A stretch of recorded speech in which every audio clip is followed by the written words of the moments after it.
नमस्कार। आज मैं आपका स्वागत है। मैं आरुषि यादव। आज मैं आपको बताएंगे भाषा, लिपि और व्याकरण। अगर आपको ये वीडियो अच्छी लगेगी तो लाइक करिएगा, सब्सक्राइब करिएगा, शेयर करिएगा। तो आज हम आपको बताएंगे भाषा, लिपि और व्याकरण। तो सबसे पहले हम इन तीनों चीजों में से सबसे पहले हम आपको बताएंगे भाषा। भाषा क्या होता है? जैसे मैंने बोला, मैं स्कूल जा रही हूँ। मैं कहाँ जा रही हूँ? मैं स्कूल जा रही हूँ। और यही चीज अगर मैंने आपसे लिख कर बताई,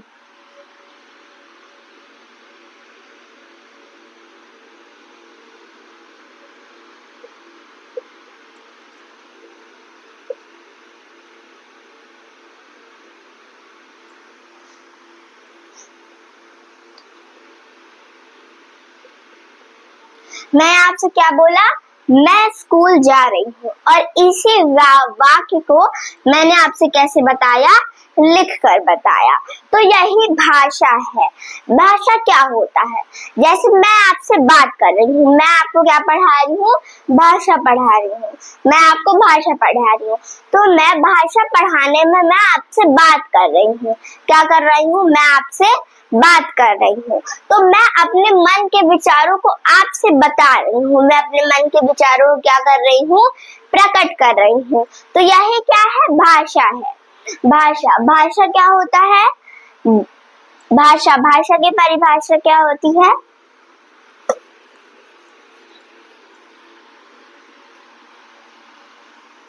तो भाषा, भाषा क्या होता है? भाषा, भाषा, भाषा क्या होता है?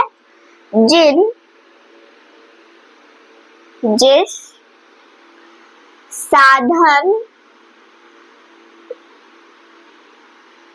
के द्वारा हम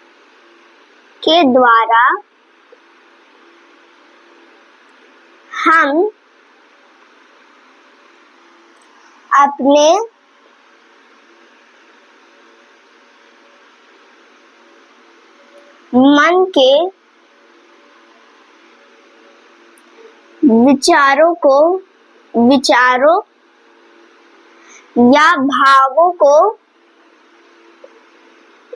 विचारों या भावों को बोलकर,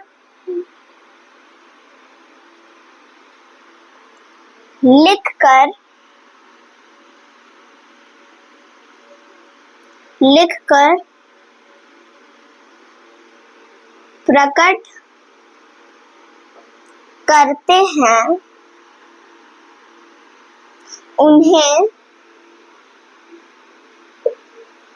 उन्हें भाषा कहते हैं। भाषा कहते हैं। तो भाषा, भाषा क्या होता है? भाषा की परिभाषा क्या होती है? जिन साधन के द्वारा हम अपने मन के विचारों या भावों को बोलकर, लिखकर प्रकट करते हैं, उन्हें भाषा कहते हैं। उन्हें क्या कहते हैं? भाषा कहते हैं। तो भाषा की परिभाषा क्या होती है? जिस साधन के द्वारा हम अपने मन के विचारों या भावों को बोलकर, लिखकर प्रकट करते हैं, उन्हें भाषा कहते हैं। तो भाषा, भाषा क्या होता है? जब हम अपने मन के भावों या विचारों को क्या करते हैं? दूसरों से आदान प्रदान करते हैं। अपने मन के भावों को जब हम दूसरों से बताते हैं, जब हम किसी से बात करते हैं, तो हम जो हमारे मन के विचार होते हैं, जो हमारे मन के भाव होते हैं, तो जो शब्द, जो वाक्य हमारे मुंह से निकलता है, उसी को हम क्या कहते हैं? भाषा कहते हैं। तो ये होता है भाषा। अब हम आपको बताएंगे भाषा के प्रकार।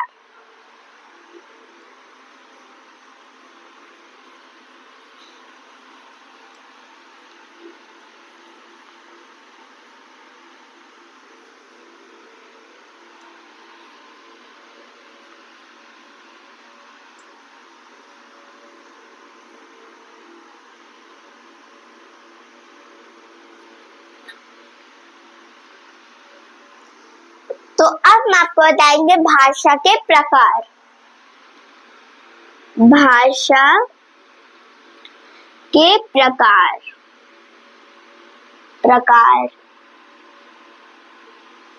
भाषा के प्रकार। तो भाषा के कितने प्रकार होते हैं? भाषा के 3 प्रकार होते हैं। पहला होता है मौखिक भाषा। मौखिक भाषा।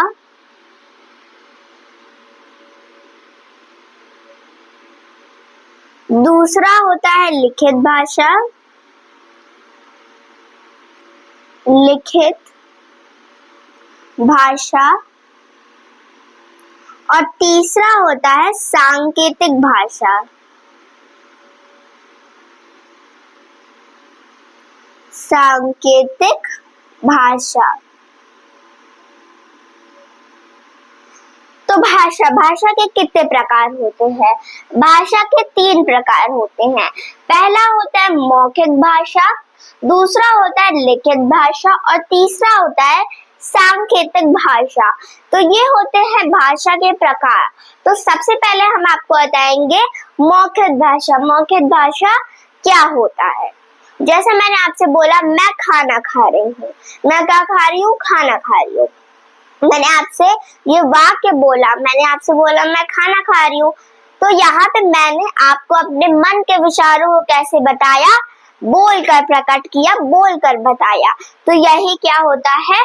मौखिक भाषा होता है। जैसे जब हम किसी से बात करते हैं, क्या करते हैं? जब हम किसी से बात करते हैं तो जब हम अपने मन के विचारों को बोलकर दूसरे सामने वाले से बताते हैं, कैसे बताते हैं? बोलकर बताते हैं। तो उसी बोलने को हम क्या कहते हैं? मौखिक भाषा कहते हैं। क्या कहते हैं? मौखिक भाषा कहते हैं। मौखिक भाषा की परिभाषा क्या होती है? जब हम अपने मन के भावों या विचारों को बोलकर प्रकट करते हैं, उन्हें हम क्या कहते हैं? मौखिक भाषा कहते हैं। मतलब जब हम अपने मन के विचारों या भावों को बोलकर किसी से बताते हैं, बोलकर प्रकट करते हैं, तो उसी को हम क्या कहते हैं? मौखिक भाषा कहते हैं। तो ये होता है मौखिक भाषा। मौखिक भाषा क्या होता है? जब हम अपने मन के भावों और विचारों को दूसरों से बोलकर प्रकट करते हैं, उन्हें हम क्या कहते हैं? मौखिक भाषा कहते हैं। उन्हें हम क्या कहते हैं? मौखिक भाषा कहते हैं। तो ये होता है मौखिक भाषा। अब हम आपको बताएंगे लिखित भाषा। लिखित भाषा क्या होता है? लिखित भाषा, जैसे मैंने आपको लिखकर कोई चीज बताई, जैसे मैंने आपको लिखकर बोला मैंने आपको जैसे लिखकर बताया।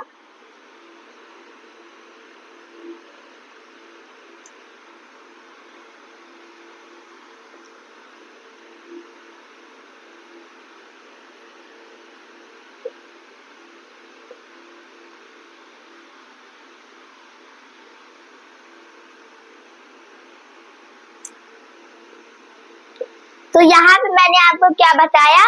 लिख कर बताया। मैंने क्या आपको लिख कर बताया? मैं कविता लिख रही हूँ। मैंने आपको लिख कर क्या बताया? ये वाक्य मैंने आपको कैसे बताया? लिख कर बताया। तो यही क्या है? लिखित भाषा है। मतलब जब हम अपने मन के भावों या विचारों को लिख कर प्रकट करते हैं, उन्हें लिखित भाषा कहते हैं। हम क्या करते हैं? जब हम अपने मन के भावों या विचारों को लिख कर प्रकट करते हैं, उन्हें हम क्या कहते हैं? लिखित भाषा कहते हैं। मतलब जब हम जैसे किसी से बात करते हैं, जो गूंगे लोग होते हैं, वो लोग जब किसी से बात करते हैं तो वो लोग कैसे बात करते हैं? लिख कर बात करते हैं। कैसे बात करते हैं? लिख कर बात करते हैं। तो उसी को हम क्या कहते हैं? लिखित भाषा कहते हैं। तो लिखित भाषा क्या होता है? जब हम अपने मन के भावों या विचारों को लिख कर प्रकट करते हैं, उन्हें लिखित भाषा कहते हैं। तो ये होता है लिखित भाषा। अब हम आपको बताएंगे सांकेतिक भाषा। तो सांकेतिक भाषा क्या होता है? जैसे किसी ने आपको इशारा किया, क्या किया, किसी ने भी कोई भी इशारा किया, क्या किया, किसी ने भी कोई भी इशारा किया, तो उसी इशारा करने को हम क्या कहते हैं, सांकेतिक भाषा कहते हैं। सांकेतिक भाषा, जहाँ पे बोलना और लिखना, मतलब जहाँ पे बोलने और लिखने का प्रयोग नहीं होता है, तो वहां पे कौन सी भाषा का प्रयोग होता है, तो वहां पे कौन सी भाषा लगती है, सांकेतिक भाषा लगती है। तो सांकेतिक भाषा क्या होता है, जब हम अपने मन के विचारों को इशारों में प्रकट करते हैं, उन्हें सांकेतिक भाषा कहते हैं। तो सांकेतिक भाषा क्या होता है, जब हम अपने मन के भावों या विचारों को, जो हमारे मन में होता है, उस हम भावों और विचारों को जब हम किसी से इशारों में बताते हैं, तो उसे हम क्या कहते हैं, सांकेतिक भाषा कहते हैं। तो ये होता है भाषा के प्रकार। 3 तरह के प्रकार और होते हैं। तो पहला होता है मातृभाषा, राष्ट्रभाषा और राजभाषा। तो सबसे पहले हम आपको बताएंगे मातृभाषा। मातृभाषा क्या होता है, मातृभाषा जो भाषा हम बचपन से सुनते आए हैं, जिस भाषा को हम बचपन से सुनते आए हैं, मतलब कि जिस भाषा का प्रयोग हम अपने घर में बोलने के लिए यूज करते हैं, घर में प्रयोग होता है, अपने माता पिता से, अपने परिवार वालों से जिस भाषा को हम बोलते हैं, उसी को हम क्या कहते हैं, मातृभाषा कहते हैं। राष्ट्रभाषा क्या होता है, राष्ट्रभाषा। राष्ट्रभाषा जिस देशों में जो भाषा सबसे ज्यादा बोली जाती है, उसी को हम क्या कहते हैं, राष्ट्रभाषा कहते हैं। जैसे भारत में कौन सी भाषा सबसे ज्यादा बोली जाती है, हिंदी। तो हिंदी भारत की राष्ट्रभाषा है। तो ये होता है राष्ट्रभाषा। अब हम आपको बताएंगे राजभाषा। राजभाषा भारतीय कार्यालयों में जिस भाषा का लिखित में प्रयोग होता है, उसी को हम क्या कहते हैं, राजभाषा कहते हैं। मतलब जिस भाषा का प्रयोग भारतीय कार्यालयों में होता है, किस चीज को करने के लिए, लिखने के लिए, जिस भाषा का प्रयोग भारतीय कार्यालयों में लिखने के लिए होता है, उसी को हम क्या कहते हैं, राजभाषा कहते हैं। क्या कहते हैं, राजभाषा कहते हैं। और एक और चीज, भारतीय संविधान के अनुच्छेद 343 के अनुसार 14 सितंबर 1949 को हिंदी को हमारी राजभाषा के रूप में स्वीकार किया गया था। इसीलिए हम प्रति वर्ष 14 सितंबर को हिंदी दिवस मनाते हैं। तो हिंदी भाषा को हमारी राजभाषा कब स्वीकार किया गया था, 14 सितंबर 1949 में। और भारतीय संविधान में हिंदी भाषा सहित 22 भाषाओं को और मान्यता दी गई है। तो ये होता है भाषा। अब हम आपको बताएंगे लिपि। लिपि क्या होती है,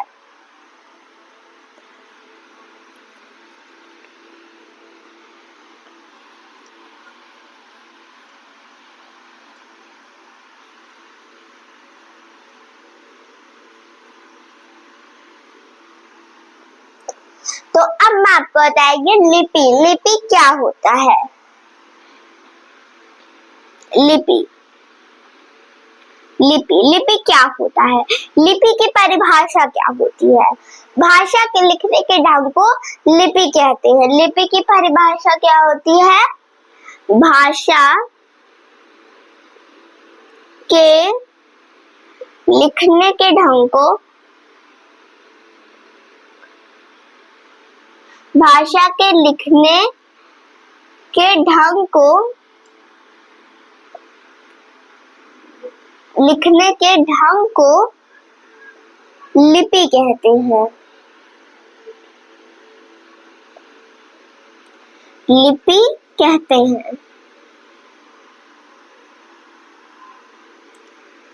हैं,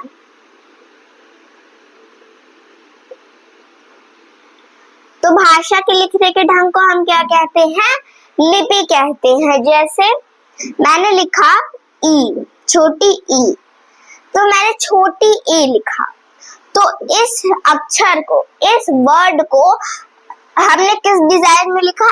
इस वर्ड को हमने किस डिजाइन में लिखा? छोटी ई को हमने इस डिजाइन में लिखा, इस ढंग में लिखा। तो यही क्या है? लिपि है। तो ये क्या है?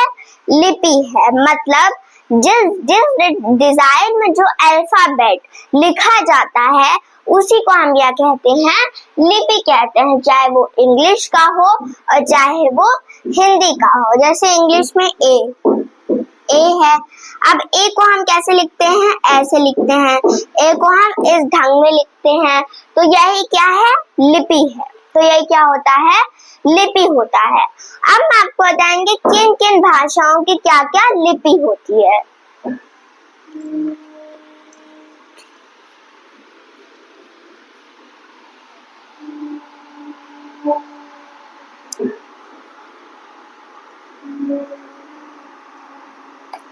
तो अब हम आपको बताएंगे किन किन भाषाओं की क्या क्या लिपि होती है।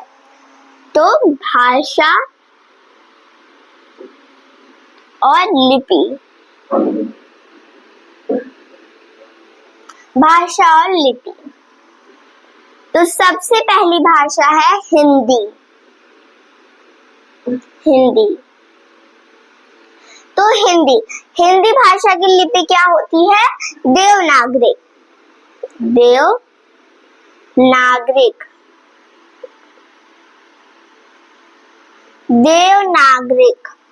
हिंदी भाषा की लिपि क्या होती है? देवनागरिक होती है। हिंदी भाषा की लिपि देवनागरिक होती है। फिर है पंजाबी भाषा की लिपि क्या होती है? गुरमुखी होती है।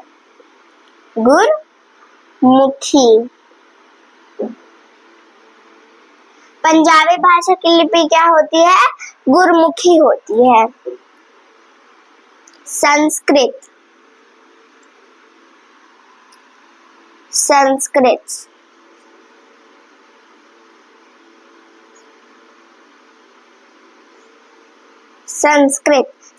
भाषा की लिपि क्या होती है? देवनागरिक।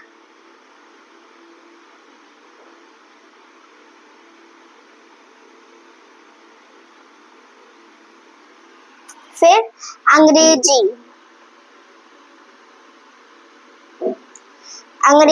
अंग्रेजी भाषा की लिपि क्या होती है? रोमन।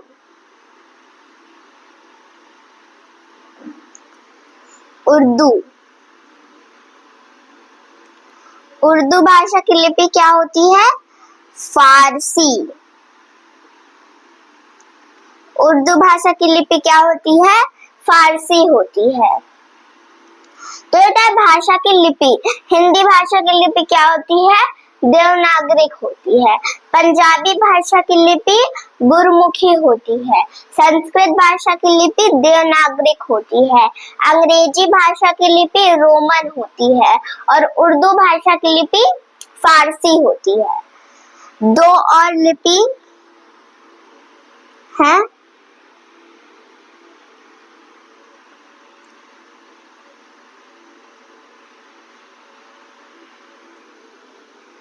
पहली है तमिल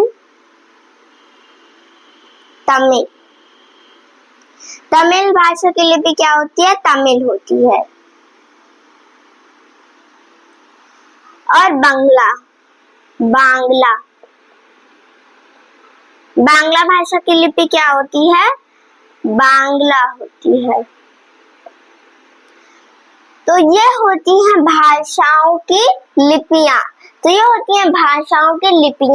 तो अब हम आपको बताएंगे व्याकरण क्या होता है।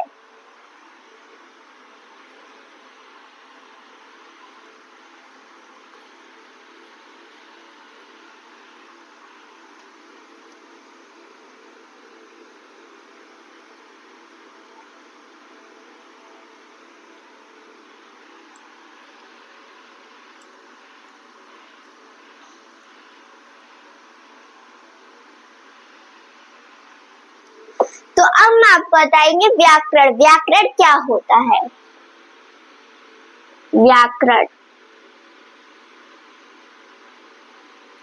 व्याकरण। व्याकरण क्या होता है? व्याकरण क्या होता है? तो व्याकरण की परिभाषा क्या होती है? भाषा के सही और शुद्ध लिखने और बोलने की कला को व्याकरण कहते हैं। व्याकरण की परिभाषा क्या होती है? भाषा के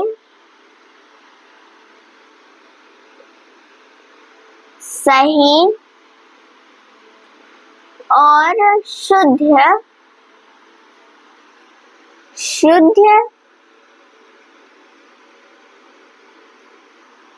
शुद्ध लिखने और बोलने की कला को व्याकरण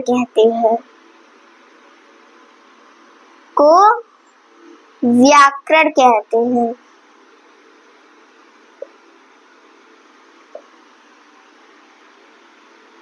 व्याकरण